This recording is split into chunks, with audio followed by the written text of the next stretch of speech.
Hello guys, good morning everyone.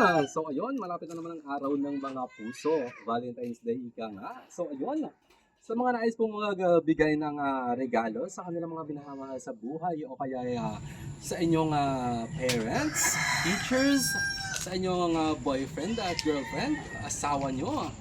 So ayun, pili lang po kayo sa mga gift and bouquets namin. Meron po kayo may teddy bear, meron kami mga human size teddy bears dito na available sa Surprise and Gift Delivery Shop.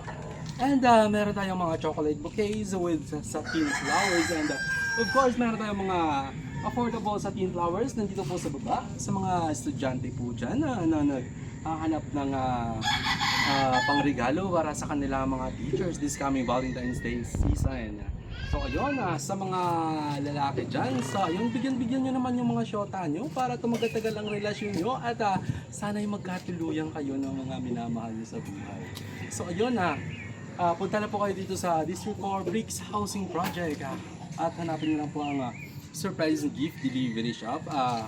Kilala naman po kami dito at ito po mga available flowers namin at marami po mga designs na pwede nyo po customize sa amin. Just PM lang po sa mga gusto nyong ipagawa sa aming mga crafters. Marami po kaming crafters dito na available. So yun, maraming salamat po. God bless everyone, keep safe and see you.